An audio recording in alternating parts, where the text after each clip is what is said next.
অনেকেই বলে যে বাচ্চার পিছনে এত খরচ করার দরকার কি, এমনি এমনি নাকি বড় হয়ে যায়।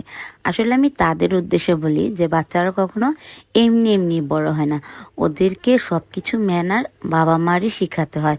যেমন ওকে যদি আমি সব কিছুতে কোথাও যদি না নিয়ে যেতাম তাহলে ওর এগুলো হ্যাবিট হতো না।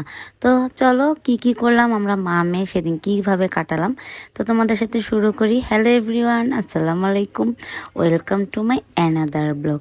সেদিন আমি যেহেতু একটু অসুস্থ ছিলাম বেশ কয়েকদিন যাবৎ, তো আমার কিছু রক্ত পরীক্ষা ছিল যা আমি বাংলাদেশ মেডিকেল থেকে দিয়েছিল। তো আমি সেখানে টেস্ট করতে যাব আর সাথে মেহেরকেও নিয়ে যাব। তো আমি হালকা পাতলা একটু রেডি হয়ে নিয়েছি যেহেতু বাইরে যাব, আর মেহেরকেও সেম সেম ড্রেস পরে রেডি করিয়ে নিয়েছি, কেননা আমরা মা মেয়ে ম্যাচিং করতে খুব ভালোবাসি। তো এই যে আমরা রেডি হয়ে বাসার থেকে বের হয়ে রিক্সা নিয়ে ডাইরেক্ট জিকাতলা বাস স্ট্যান্ডের ইবনে সিনাতে চলে যাই। তো সেখানে যাওয়ার পথে আমাদের বাসা থেকে বেশি দূর না, যাওয়ার পথে একটু ভিডিও করে নিচ্ছিলাম আমরা দুইজন, যেহেতু আমি চাই আমার মেয়ে সব কিছুতে অ্যাক্টিভ থাকুক। তো হাসপাতাল থেকে শুরু করে পার্ক থেকে শুরু করে রেস্টুরেন্ট থেকে শুরু করে সব কিছুতে যেন তার অভিজ্ঞতা ভালো থাকে, যে কোথায় গেলে কীরকম কি আচরণ করতে হবে। তো আমি যখন ব্লাড দিতেছিলাম মেহের আমার কাছেই বসেছিল, আর আমি যখন এক্সরে রুমে এক্সরে করতে যাব তখন মেহেরকে বাহিরে বসিয়ে আমি এক্সরে করতে গিয়েছিলাম আমার নাককে। তো যাই হোক আমি এক্সরে করে বের হয়ে আমার হাতটা দেখছিলাম, খুব পেন হচ্ছিল হাতে। আর যাই হোক তারপর বের হয়ে যাই, আমার রিপোর্ট যেহেতু পরের দিন দিবে, বের হয়ে তাকে একটু ঘোরাতে নিয়ে যাব। বাসায় থাকা হয় বেশ কয়েকদিন ধরে, ঘোরাফেরা খুব কম হচ্ছে আমাদের, যেহেতু অসুস্থ বিয়ের দাওয়াত এগুলো থাকছেই।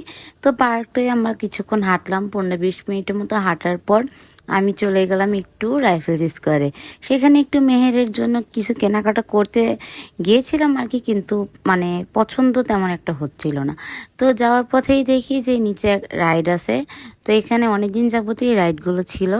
তো আমি কি করলাম, মেহেরকে বললাম তুমি এগুলোতে কি বসবে? তো বলছে হ্যাঁ মাম্মি আমি বসবো। আসলে আমি যদিও টেস্ট করাতে যাই কিন্তু বিনোদন দেওয়ার জন্য মেহেরকে আমি নিয়ে যাই। তো সব মায়েরাই চায় বাচ্চাকে প্রপারলিভাবে সব কিছু তার সাধ্য মতো দেওয়ার, আমিও চাই আমার মেয়েকে আমি যতটুকু সাধ্য হবে আমি তার থেকে বেশি করার চেষ্টা করি। তো যাই হোক আমি সবসময় ওকে শিখিয়ে দিই যে কোথাও গেলে যাতে কোনো কিছু টাচ না করে, তারপর হচ্ছে কোথাও কোনো জিনিস দেখলে যাতে সে আর কি আমার থেকে না চায়, এরকম কিছু একটা হ্যাবিট করে।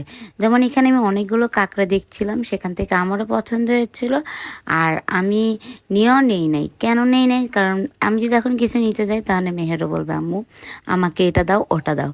তা আমি এই জন্য নেই নাই, কিন্তু পছন্দ হয়েছিল। আর আমার মেয়ের এক জায়গায় ইমোশনাল, যে যেখানে কসমেটিক সেখানে সব কিছু। তো আমি তার পাশে একটা বেবি শপ ছিল, বেবি শপে চলে যাই। বেবি শপে গিয়ে মেহেরের সাইজের আমি তেমন কিছুই পাচ্ছিলাম না, তো প্যান্টগুলো দেখছিলাম মোটামুটি ভালোই ছিল, আর ঈদের মধ্যেও ওকে কিনে দেওয়া হয়েছিল। তো এখানে জামাগুলো একদম কিছুটা লো কোয়ালিটি ছিল, আবার কিছুটা একটু ভালো কোয়ালিটিরও ছিল। তো আমি জামাগুলো বেশ কিছুটা ধরে দেখলাম যে আসলে কোয়ালিটিটা কেমন। তো একটাও যাওয়া পছন্দ হয়েছিল ব্লু কালারটা, তাও আমার কেন জানি রেঞ্জ একটু বেশি মনে হচ্ছিল। আর স্কোয়ারে সব কিছু একটু দাম বেশি, এটাই স্বাভাবিক। তারপর যদিও আমার এই পার্পেল কালারটা পছন্দ হয়, কিন্তু পার্পেল কালারটা একটু মানে সাইজ এর আর কি হচ্ছিল না মেহেরে। তো এখান থেকে বেশ কিছুক্ষণ ঘোরাঘুরি করার পর আমরা বের হয়ে যাই। বের হয়ে আরও কিছু শপ দেখি, কিন্তু দেখা যায় এখানে সব কিছুই জানি মানে ঈদ ভাঙা বাজার বলতে গেলে যেমন আর কি আমার চলা যায় না। তারপর আবার আমরা বের হয়ে আবার কতক্ষণ লেকে আমরা একটু হাঁটাহাঁটি করি। তারপর মেহেরকে বললাম তুমি কি খাবে? তারপর সে বললাম আমি কি ফুচকা খাবো, তো চলো আমি তোমাকে ফুচকা এনে দিই। তো সেইখানে বসে আর কি বলতেছে আমার ওইখান থেকে দেখো রেস্টুরেন্ট দেখা যায়। তা আমি বললাম সবসময় যে রেস্টুরেন্টে যেতে হবে তা না, তোমার সব জায়গায় হ্যাবিট করতে হবে, কখনো স্ট্রিট ফুড খেতে হবে, কখনো রেস্টুরেন্টে, কখনো বা পার্কে। আর অ্যাকচুয়ালি বাচ্চাদের এগুলোই মেন্টালিটি ঢোকা দরকার, যখন যেরকম সিচুয়েশন। আমি যেহেতু একাই গিয়েছি তার বাবার সাথে, তার জন্য আমি পার্কে করে তাকে ফুচকা খাইয়ে নিয়ে আসবো।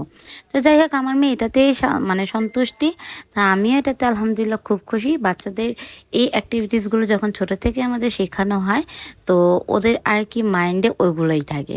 তো আমি সবসময় চাই বাচ্চাকে একটু ঘোরাফেরা করার, আর আমার যেহেতু কন্যা সন্তান তা আমি সবসময় ঘোরাফেরা করার চেষ্টা করি। আর কন্যা সন্তানের ভাগ্য তো মারা বলতেই পারি না কেমন হয়। তো মাগরিবে যেহেতু আজান দিচ্ছিল রিক্সা পাচ্ছিলাম না, তো অনেক কষ্ট করে একটা রিক্সা পেলাম আমরা। তো রিক্সা পাওয়ার পর আমরা বাসার দিকে চলে আসি। আজকের ভিডিও এই পর্যন্ত। আল্লাহ হাফেজ।